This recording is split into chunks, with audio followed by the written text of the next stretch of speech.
The Metroid Prime series of games is known to be a masterpiece of environmental storytelling. And it all started with a small gaming studio full of upstarts from Texas, who Nintendo took under their wing after acquiring them. Will Prime 4 be able to follow up in its legacy? Welcome to the Retro Studios Retrospective. Welcome! Today we're going to talk about Metroid Prime 1, the 2002 GameCube game, then Metroid Prime 2, Metroid Prime 3, the Wii game, Donkey Kong Country Returns, also from Retro, Donkey Kong Country Tropical Freeze for the Wii U, and now Metroid Prime 4 Beyond, which just released a few days ago. And, of course, Retro's future and what we hope from Retro Studios. So, when Metroid Prime released on the GameCube in 2002, a lot of Metroid fans, especially that love the 2D Metroids such as Super Metroid, which is one of your favorite games of all time, they were very concerned about how it would be, especially in that time with Halo and Doom and all these different shooters. People were thinking, oh, are they just taking Metroid and destroying it in some kind of shooter when they heard it would be a 3D shooter? And Retro really took the philosophy of the 2D Metroids and then just put it into a 3D perspective. That's something they told already in a few interviews. They didn't have shooting as one of the main elements. They only had it as something to support the exploration and also the Metroidvania style storytelling with a lot of great elements in this game. But Tav, you played Metroid Prime 1 pretty much almost till the end. How did it come to life? Metroid Prime 1 is actually interesting in the sense that it wasn't even supposed to happen really for the GameCube.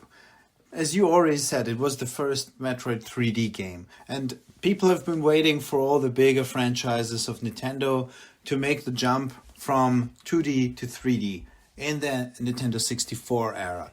You had, of course, Star Fox, which was already on the Super Nintendo 3D game. Yeah. You had Zelda with Ocarina of Time. You had Mario with Mario 64, Mario Kart. The big one that was kind of missing was Super Metroid, which was acclaimed, loved, and famous. There have been screenshots circulating of a Metroid game on the Nintendo 64, but Nintendo eventually shelved the idea and said that the technology wasn't there yet to produce what they wanted to do with Metroid.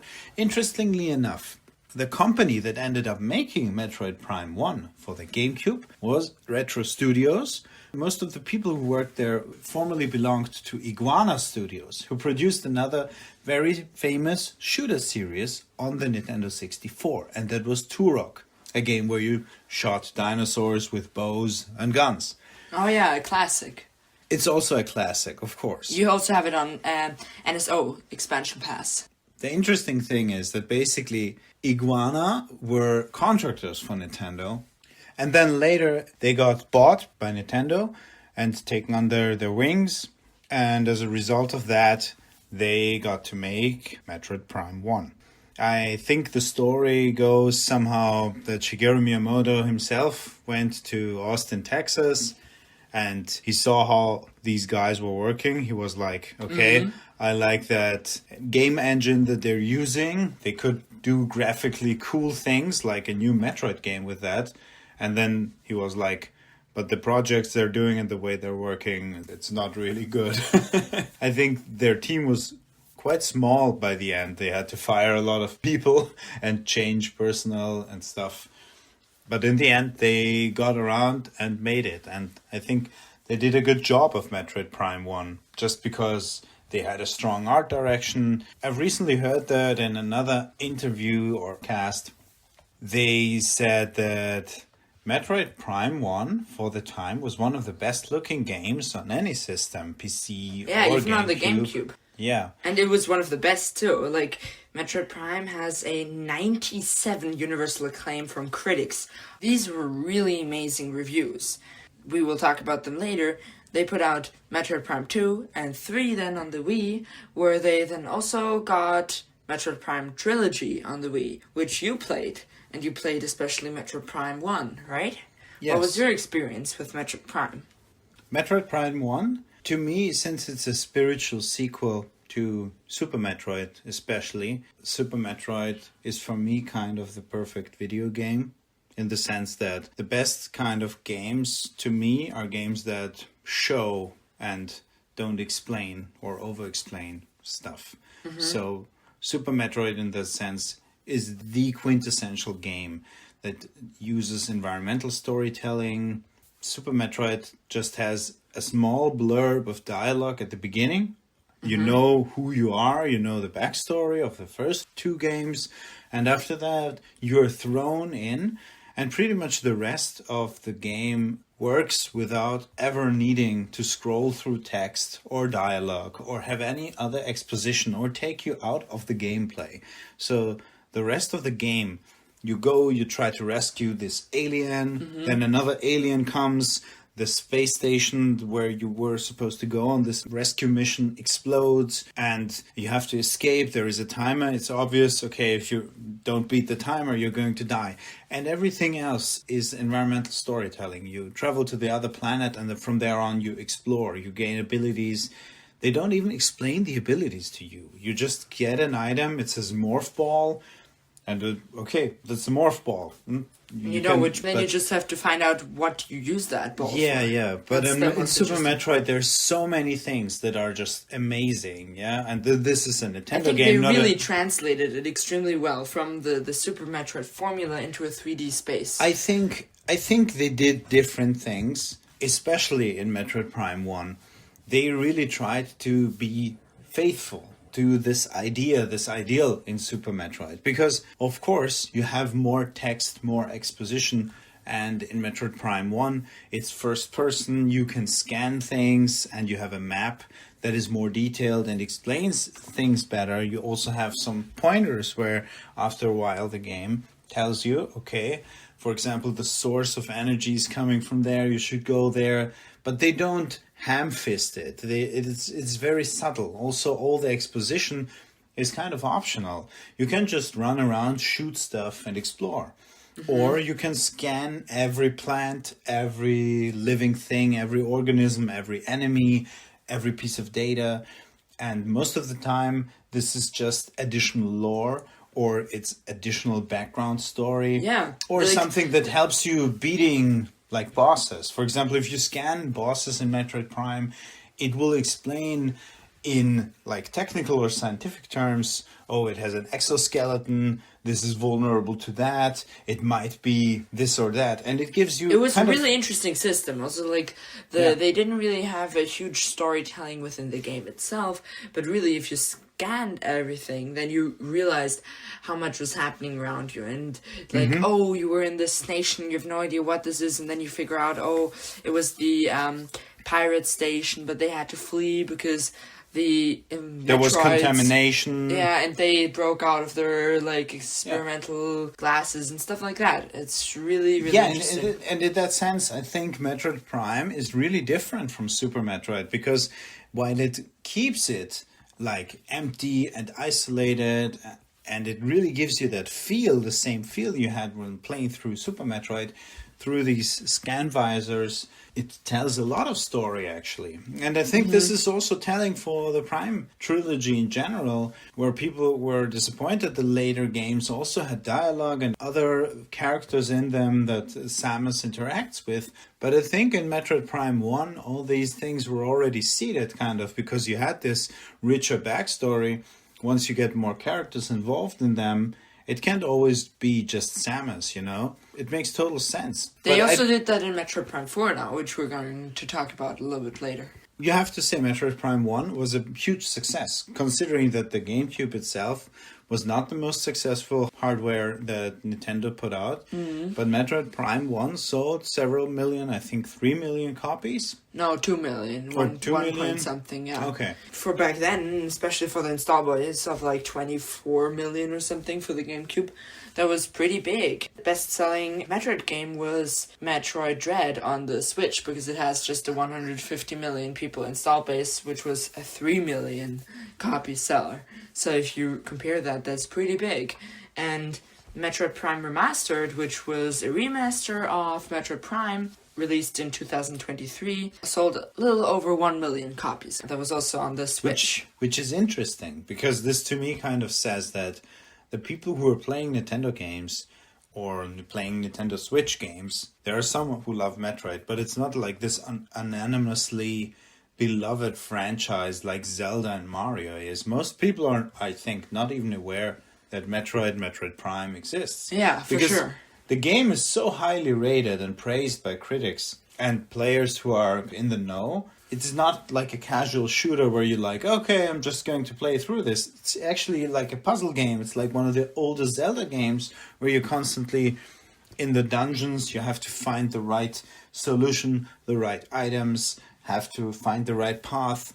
And Metroid is pretty much that all the way through, especially Metroid Prime 1, where after the tutorial, where you're on a space station, you land on the planet Talon 4, and from there on, you're just exploring through the planet and its different biomes. You go through the water level, no area. So there are the to caverns say, with magma and lava in them. Yeah, no, it's really interesting and extremely well orchestrated. I played Metroid Prime Remastered last year a little bit, definitely like 10 hours or something, and then school got in the way. But I'm definitely still looking out for that, and it was extremely fun and really well done. Just how I got the items and how I learned them and interacted with them, that I could backtrack and different things like that. It's really well done and looks absolutely fabulous, and I'm really, really hoping for a Switch 2 edition of that game. That would be amazing. Yes, it's, I think, one of the best looking Switch 1 games already. If not the best looking Switch 1 game. Yeah, they really did a good job porting the graphics to next gen. Or and I three think, next gens or something. yeah, Yeah. I think a great part why they did that with Metroid Prime Remastered was just to test their technology and use the same technology on Metroid Prime 4.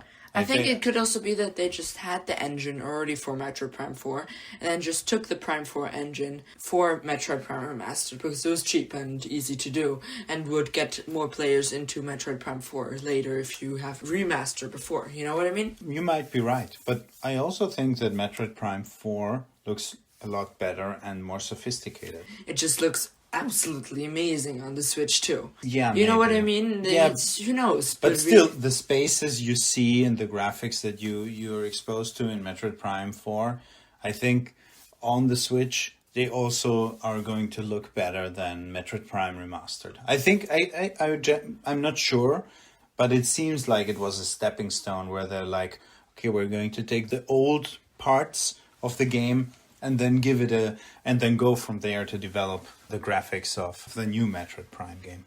Yeah, no, that could also be. So, Metroid Prime 2 released 2 years later on the GameCube still. It's a development cycle which would be impossible nowadays because just of the scope and the graphical fidelity of the games. Nintendo gave them a deadline to release during the holiday season that year, and I think 3 months before the deadline, there was something like 30% done. They weren't able to cope with that really short schedule and tight deadline. Even back then, 3 years was more custom, like the development time between Metroid Prime 2 and 3. Nowadays, it's around 4 to 5 years. It's also that in Metroid Prime 2, they didn't recycle just assets and just made, okay, we already have the engine and the skin and Similar everything to Zelda Tears of the Kingdom. Yeah, in Tears of the Kingdom, they took a lot of what they already had, yeah.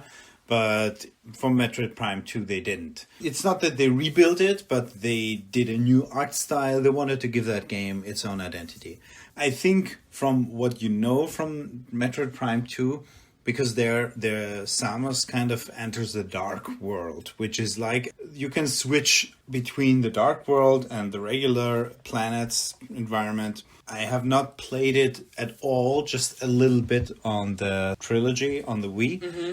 And I must say, from what I've heard, it's first very punishing from a difficulty perspective. The kind of mechanic that a studio invents when they're like not really sure how to fill out the game. And then they're like, oh, wait, if we do this, where we just flip off the light switch, we can get this additional layer of complexity and depth into the levels. We don't have to build the levels all over again, and we can just redo them. Just to explain that, in Metroid Prime 2 Echoes, that was the name of the game, you had a dark world and a light world.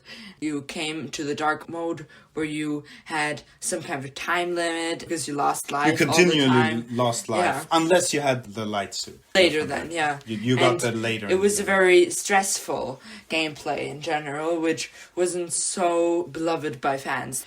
Metroid Prime 2 Echoes, they really just took the same things they already developed, made them more stressful, and put a whole new layer to it, which wasn't really the very best solution, but it was still an amazing game from what it was as a game itself. I think people nowadays kind of come back around Metroid Prime 2, because for what it is, it's a great game. Yeah. But I also think that you cannot fight human nature. Kiwi Talks also talked about this exact thing, that players feel stressed out when you face them with these high pressure situations, and they can feel meaningful and interesting. In Metroid games, you have certain sequences where, this space station or spaceship is going to explode. You have to get out of there, and there is a timer. And it's usually on the regular difficulty levels, that timer is not too hard to beat. Now this timer mechanic is kind of one of the core mechanics in the game. And players in that situation, of course, always feel pressured to get to the next point. And it's kind of like, it never feels good to run out of time, even when you're playing one of the older Mario games. When you run out of time and die because of that, it's just a feel-bad moment. And I think baking that into the core mechanics of a video game is always kind of a bad idea. Yeah, for sure. Like, as for example, Hitman World of Assassination, one of the best-selling games from the Hitman series, was just that you always have this situation of, I'm interrogating some place and I have to kill somebody. How I'm getting there, I'm not trying to get caught, really. So you don't have this kind of stress, even though it is maybe hard.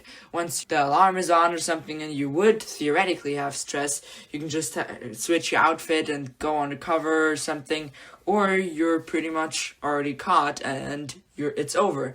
So there's really this difference between something that's stressful or hard, which Kiwi Talks also said. In Hitman, it's also kind of the core mechanic of the game is playing around this. Oh, you're going to get caught, but you can also orchestrate everything that once the alarms go off, you have your escape route. You know how to get out and all that.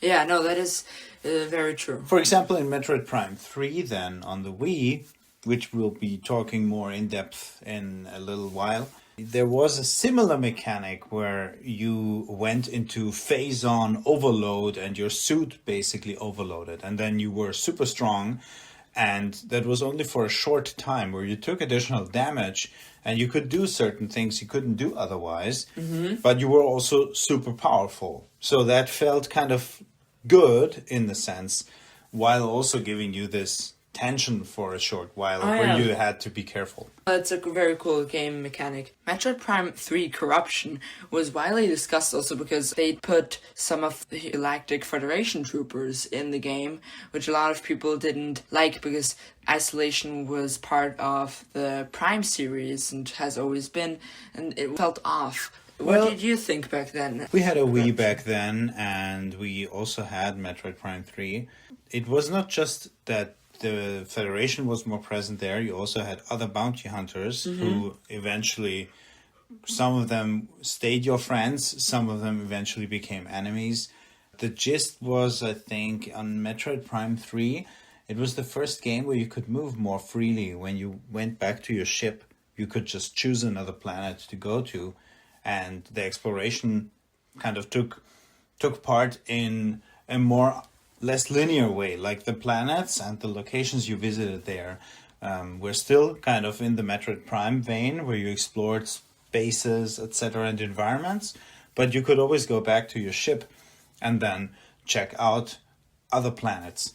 It felt more open, and in that environment, I think the other characters just worked I didn't feel at the time that it was that immersion breaking or anything. Because for me, this was really the first Metroid game that I played of the Metroid Prime series. So going back and then later playing Metroid Prime 1 on the trilogy on my Wii was a very different experience. And this was also after playing Super Metroid. When you're just playing Metroid Prime 3 in isolation, it doesn't feel really weird at all. It's just, oh, this is just how this game is structured. Yeah. But after having played Super Metroid and then playing Metroid Prime 1, it makes much more sense. I could see where they were coming from and what they were trying to accomplish. And once you have that perspective, I feel Metroid Prime 3 is deviating a lot, but it's also an evolution because, well, Samus doesn't have to be on her own, you know? Even though the games that were more successful and came before that, they kind of dictated that this was the way that Metroid is doing the storytelling most of the time. If you contrast it with the 2D games, for example, in Metroid Fusion and also in Metroid Dread later, which were not developed by Retro Studios, in these games, you have kind of very linear and very direct storytelling because you kind of have this Space Odyssey theme. The Stanley Kubrick movie, you have the computer of the spaceship who's constantly talking. This is a common theme in these older science fiction movies. Yeah. Where the computer is talking to the people on the spaceship. Eventually, it's always the same. You realize, oh, the computer is trying to kill them all. He's not their friend, he's their enemy. And this kind of narrative that spun around the computer talking to you is also present in these 2D Metroid games. I'm not of the opinion that Metroid has to be isolated and it necessarily only works that way. Like in one of the games, the Samus also talks to the computer. But I still have to say that it's a very important part of the Metroid Prime series, even though there are parts where you're not completely alone. Let's say in Metroid Prime 4, you're on this planet with some Federation troopers, but it's still not like you have a lot of people or something. You're still alone on this planet and you are stranded and you have to find a way out. There has to be much bigger meaning in the end anyway. Yes. But what I'm trying to say is, even if there are other people, it's not like you weren't isolated.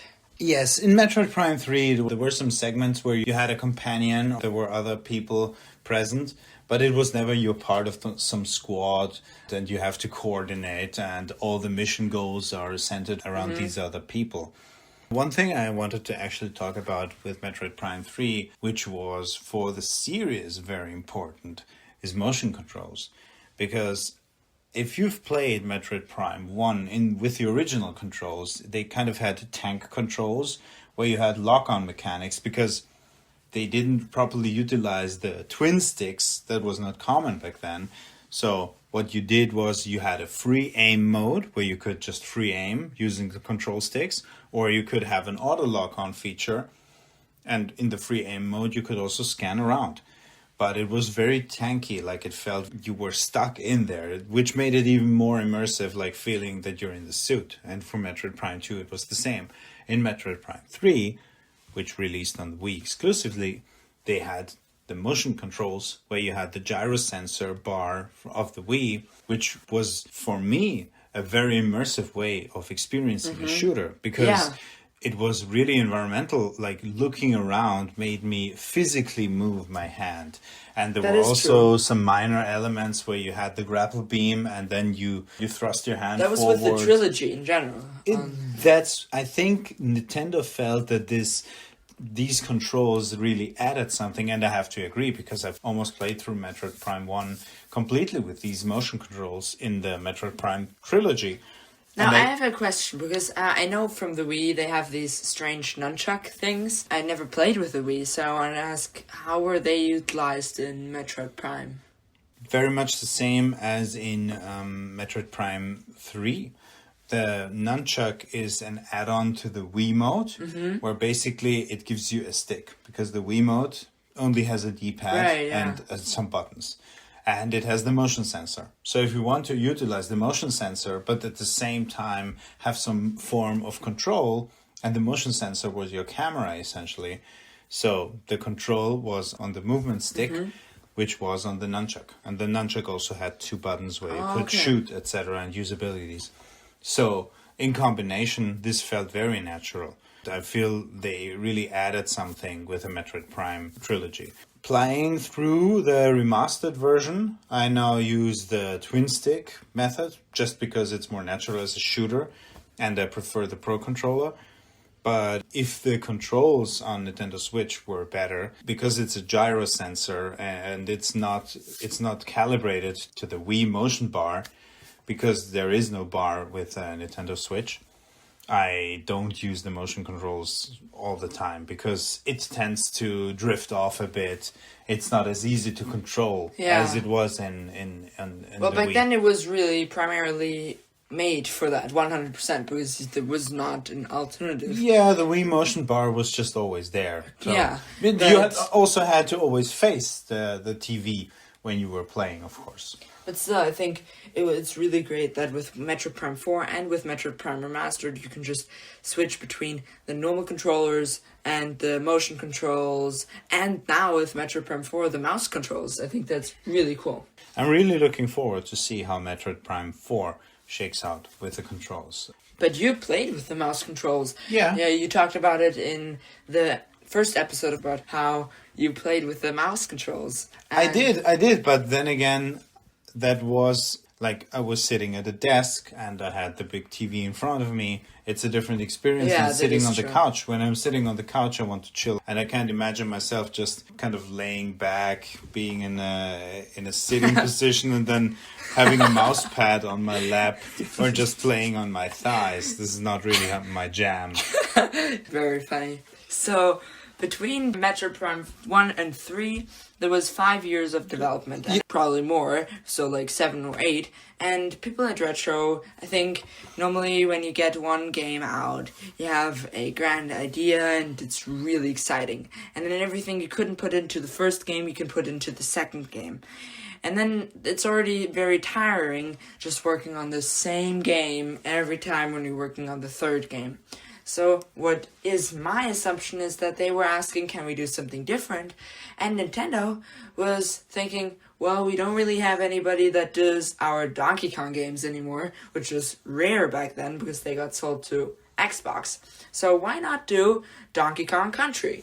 They brought out Donkey Kong Country Returns 2010, 3 years after Metroid Prime 3 on the Wii. So, Donkey Kong Country Returns was released a few years later also for the 3DS, where you played it then. And 2025, actually in January, they released it on the Switch. They called it Donkey Kong Country Returns HD. So yeah, what did you think of the game when you played it on the 3DS? I tried it out a little bit and I really liked it from the gameplay. I actually played the game as well on the Wii. Oh. But I must say, it had one of the symptoms of a lot of games during the Wii era where they used the motion controls and they kind of inserted them instead of just having an extra button that you press.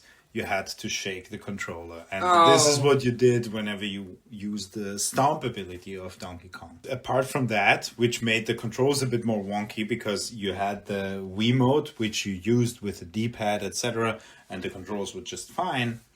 But you had to shake the controller, which was kind of less. I have a question. Fine. I know for the Wii U they had a Pro Controller, like just a normal controller. Mm-hmm. Did they have that for the Wii too? Yes, of course. Okay, so they did. And yes, but you couldn't just map the shaking the Wiimote to a button. Oh, you couldn't. So when you had the Pro Controller, I assume you also had to shake it or something. Oh, okay. I cannot say. I never had a Pro Controller for the Wii. The proprietary Nintendo controllers for the Wii were very, very strange. Just to wrap it up on Donkey Kong Country Returns. I think Nintendo essentially gave Donkey Kong Country to Retro because they did such a good job on the Prime games and the Prime trilogy. Probably because they also wanted to do that. Yeah, and I think Returns definitely was a big success in the end. Because they, 4 years later, for the Wii U, made Donkey Kong Country Tropical Freeze.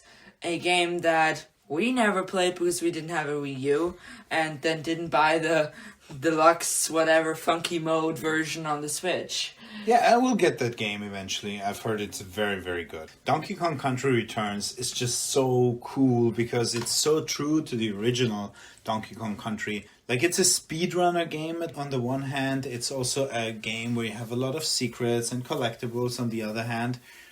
And it's just so fun, even though it's very punishing. You only have 2 lives. So in total, you can get hit 3 times. And like, after getting hit 2 times, you lose Diddy Kong, who has the jetpack and helps you out the most. So the game is not easy at all. It's a very hard game. Some levels are just very skill testing, where you have to hit frame perfect jumps, etc. The minecart levels on that game are crazy. And from what I've gathered in Donkey Kong Country Tropical Freeze, they just took everything to the next level also because they had better graphics, art direction. I just wanted to say, like, the art direction in that game is supposed to be amazing. Like that, what they did with Metroid Prime, they just put into a 2D Donkey Kong game. They have lava areas, a lot of ice areas, as you know, like all these different biomes. And what I've heard, it's really great and amazing game, like pretty much every other game Retro put out till date, you know. My favorite Donkey Kong Country Returns level is actually the one where it's the sunset and you only see the shadows of the actual level where you jump around as Donkey Kong. And you have this smooth jazz music, the art direction. It's called silhouette levels. The silhouette levels. They had that in Returns and then in Tropical Freeze, and it was so well. With fog. It was so good that they even took that over in Super Mario Bros. Wonder as Wonder mechanic. Oh, really absolutely! Cool. That's cool. I didn't know that. Yeah, no, they definitely took that as an inspiration from the retro Donkey Kong Country games. Yeah. And I think that's something you really saw what I just talked about with Metroid Prime, Metroid Prime 2 Echoes. They did that too with Donkey Kong Country Tropical Freeze. They had this really amazing game with returns, but they had so many more ideas that they wanted to put in Tropical Freeze. Did Tropical Freeze sell well? Well, it was on the Wii U. And then on the Switch. And on the Switch it sold quite okay. I wouldn't say because I know that Donkey Kong Country Returns actually sold well. Yeah, sold well. I think Tropical Freeze sold also well. Not extremely well, but not bad or anything. It sold quite solidly, what I heard. So 1 year after that, Bandai Namco Singapore starts with a new project that they really don't know a lot about, and it's in pre-production. They show Nintendo a few things. They're working for Nintendo. They have this contract with Nintendo that they develop for them in the next 10 years or something. It's really interesting because it's exactly 2015 where they start working on a game called Metroid Prime 4. Yes, Nintendo is thinking of Retro doing Donkey Kong Country games from now on, and Bandai Namco Studios Singapore should go on doing the Metroid Prime 4 series. They worked on that game for like 3 years until the whole idea gets scrapped because Nintendo just didn't like it. 2017 they even revealed it and said it's now in development, but 2019 or something they announced that they were somehow unhappy with the version that Bandai Namco Singapore gave them. But back to Retro Studios, which developed Metroid Prime 4 Beyond then, which released a few days ago. Just a month ago, Nintendo announced that they are going to purchase Bandai Namco Singapore and rename it to Nintendo Studios Singapore. So it's on a full circle. Now, 10 years later, the contract comes to an end, but they did a good job and they want them back. And I can imagine that actually Singapore, Bandai Namco, or Nintendo Studios Singapore is maybe behind Splatoon Raiders. Well, the real Splatoon studio is working on an Animal Crossing, or Splatoon 4. Who knows what they have to offer for Switch 2. First off, I think that's great news. Like, in the times we're living in, you only hear about layoffs and awful news regarding game studios especially. And it's great to see that Nintendo, they're not only contracting these companies, but they're also doing the right thing and acquiring them after fostering talent, supposedly, and then utilizing these people, right? Yeah, they're not buying any of the IPs. It's not like they worked on many Tekken games, but it's not like they get the Tekken IP, obviously. It's just they have the workforce, which is something very unique and great to hear and see. I think the last time I've heard something like that was when Blizzard Entertainment acquired Vicarious Visions after they did such a good job on porting Diablo 2 to modern systems. There's a very good other example too that I know of. Shiver Entertainment was a company that wanted to develop games, I think, by themselves, but while they were working on their own games, they were porting games, and that's what they're doing nowadays 100%, and especially to Nintendo consoles, like Mortal Kombat, Madden NFL, FIFA, like EA FC nowadays, and they ported Hogwarts Legacy, which was a good port for the Switch back then, onto the Switch, and yeah, so Nintendo was really impressed and bought them for the Switch too, because they were saying, oh, we want some more companies that can help other developers port games on the Switch too. Without Shiver Entertainment, they wouldn't have been able to get WWE 2K to the Switch 2, as for example. They were the developer of that port. 2K wouldn't have done it. Really, Nintendo wanted this game on their console, which is why they paid it with their own money. Yeah, it's interesting to see that Nintendo is putting a lot of resources into making sure that Nintendo Switch 2 has the proper third-party support, even though it's not very easy to develop for the system. Even if you it really isn't. Have dev kits, it's not a given that we're just going to port this game to the Switch 2.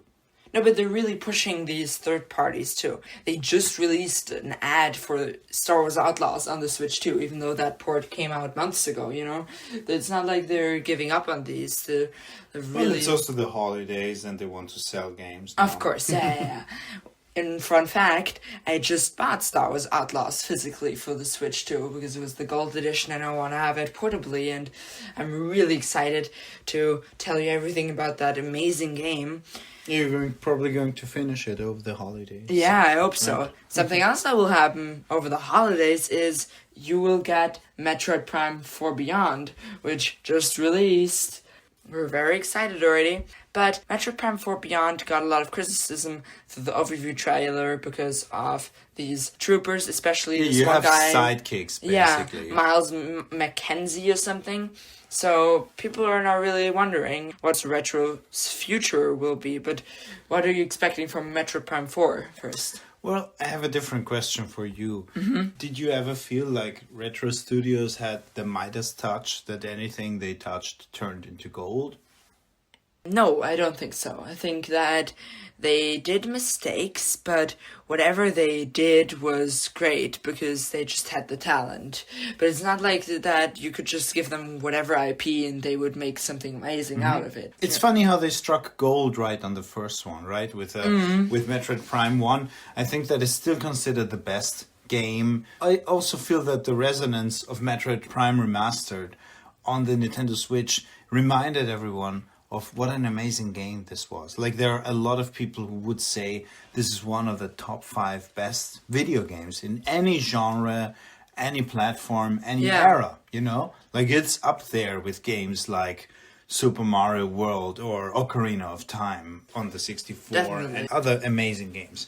I also agree. I don't think that Retro Studios are infallible. I don't think that everything they do turns out the absolute best. I just something else that you also may not forget is between the Metroid Prime 3 2007, the very least really still developed on Metroid Prime 4 after Metroid Prime 3. They're not the same people. They're not the same people not the same either. Developers. That's something that people think, yeah, maybe these people got mentored by the people back then, but it's still not the same developers. Yeah, I highly doubt that there are a lot of people left who made Metroid Prime 1 and then also had contact with the people, folks at Retro Studios who made Metroid Prime 4 now. Yeah. But then again, I feel that they have a lot of talent and they work very hard, and Nintendo in general, especially with their first party IPs, they have a very high level of quality control, I feel.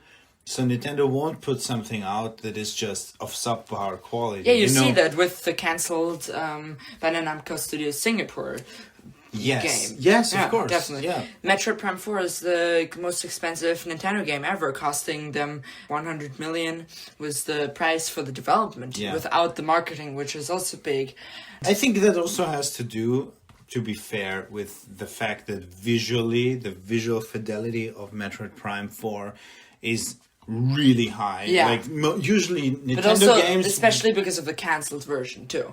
That's something you may not forget. Course. I mean, and it has been in development for over 7 years now. Yeah, 8 years pretty much. Yeah. So, but then again, Almost 10. What I'm trying to say is usually Nintendo games, they're not famous for looking so good, having this high level of detail, and you have the first hyper-realistic Nintendo characters really in the new game, like Miles McKenzie. You mean in terms of they humans? look like really like humans, yeah. Yeah, that's interesting. Yeah. No, like even in Mario Odyssey or something, they look more comically, you know. Well, but this is on purpose, of course, because in Nintendo games you usually don't have humans. That's a Mario like game, even in the Zelda games, where technically you have humans, Hylians, they're always stylized. You never had any sort of hyper-realistic looking Zelda game. But I have to say, Metroid, I think, is also very catered to an older audience, especially now with the Switch 2. They're definitely trying to serve that with the mouse controls, with the high-fidelity graphics, with the humans, with all this realistic stuff. And then also, of course, the gameplay. I mean, shooting is something that is seen much more for, like, teenagers or older people. I definitely think that they'll deliver with Metroid Prime 4 Beyond, and if you're out there and you have a Switch or a Switch 2, that's definitely a must-get, and it's a really amazing game. Whatever they do, it has to be a certain kind of quality because they're under Nintendo and the Retro Studios. So that's just two factors that make them amazing. Actually, I wonder what's next for Retro Studios, because I wonder, like, after working on a game like Metroid Prime 4 with these huge expectations, are they going to follow up by doing a Switch 2 exclusive Metroid Prime game? I hope so, at Metroid least. Prime 5 or something? I think it really depends on Or are they burned out and they will just want to do something else entirely? I think this was a really restart for them for the Prime series, so I think they can have this sequel moment again, maybe. Like what they did with Zelda Breath of the Wild and Super Mario Galaxy, essentially, where they were like, whoa, this was so hard to produce. Let's take this technology and just do something crazy with it. Do something and just build on it. Everything that we dreamt of and that we couldn't get in the game. I hope so, at least, because I think they have definitely a lot of potential. And if we haven't seen a Donkey Kong Country game since 11 years, and they didn't develop that in this whole of time between 2014 when they finished with that game and 2019 when they got the new drop, if they didn't develop a new Donkey Kong Country game in that time, I don't think they will go back to Donkey Kong Country. And I'm sure some kind of other studio is taking care of that because, well, Donkey Kong has become a much bigger IP for Nintendo now. It's their flagship 3D jump and run on the Switch 2. To push that, they released Donkey Kong Country Returns HD this year, as I was already saying. They have a new theme park and all these things. He will get a new movie soon. So I think they're definitely centering more on Donkey Kong than they were in the last movies. It's been over 10 years since the last 2D Donkey Kong Country game came out. Exactly, So Retro. Maybe they already have something in the pipeline. That's what I'm thinking too. They're working on something, but not retro. Maybe it's not retro. Yeah. I also don't think it's retro. I think Retro will maybe do Metroid Prime 5 for the Switch 2.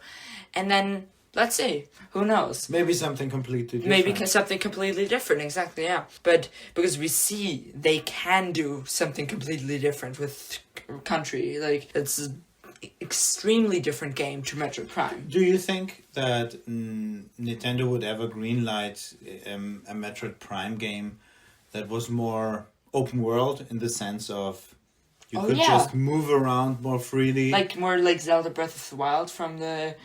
Yeah. Somehow, yeah, where you can also just travel. I think I can imagine. I'm sorry, but like in Star Wars Outlaws, like in Star Wars Outlaws, travel through space to different planets. I can really imagine that this whole sand area whatever it's called. That's also somehow of a prototype of that open world. You know what I mean? shall see. Yeah, let's see how everything works out. We're definitely talking about Metroid Prime 4 Beyond more next year. And I'm really wondering how this open space and how transportation will work in Metroid Prime 4 with the viola, with the bike. yeah, I think it's like interconnected or something. And then, yeah.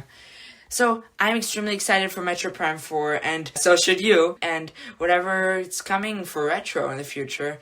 That's it for the Zac and Tav podcast 2025. We're going on Christmas break, and next year you'll get some better content with whole redesign of more videos with even footage we're planning. So stay tuned, and if you stayed until now, please subscribe and like, and Thanks for listening. thanks for listening. Bye. Bye.